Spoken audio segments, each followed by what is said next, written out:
Good morning fourth class. हम हिंदी व्याकरण में पाठ 14 जो कि हमारा है अशुद्धि शोधन, ये हमने पहले किया है, जिसमें मैंने आपको अशुद्ध शब्द और शुद्ध शब्द लिखवाए हैं।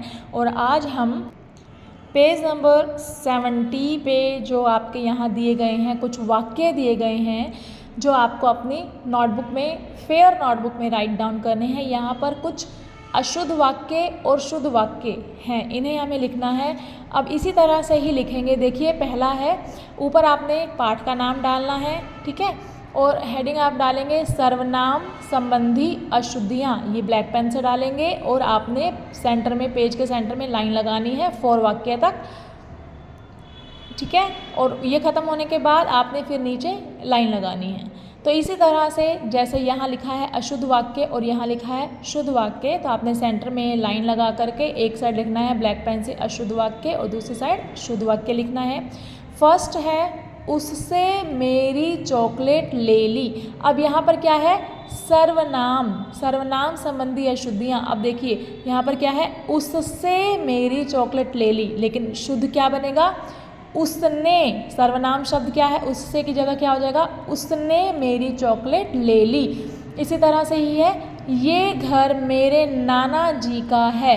यहाँ आएगा यह घर मेरे नाना जी का है, क्योंकि एक घर की बात हो रही है, एक के लिए यह लगता है और ज़्यादा होते हैं बहुवचन में ये लगाते हैं।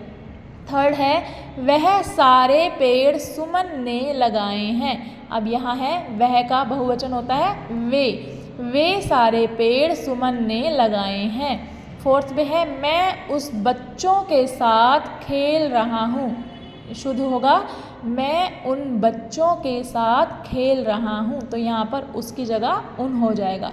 तो आपका ये होने के बाद, ठीक है, फिर आपने नेक्स्ट हेडिंग डालनी है ब्लैक पेन से लिंग व क्रिया संबंधी अशुद्धियाँ। और उसी तरह से ही आपने सेंटर में लाइन लगानी है, एक तरफ अशुद्ध वाक्य और दूसरी तरफ शुद्ध वाक्य लिखने हैं, ठीक है। तो फर्स्ट है, इसमें क्या है, लिंग व क्रिया से संबंधित। नीति ने किताबें खरीदा।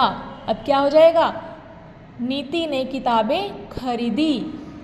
अनेक पक्षी चहचहा रहा है। शुद्ध करके क्या बनेगा, अनेक पक्षी चहचहा रहे हैं। वह धीमी स्वर में बोला, वह धीमे स्वर में बोला। यह कुर्सी मेरा है, यह कुर्सी मेरी है।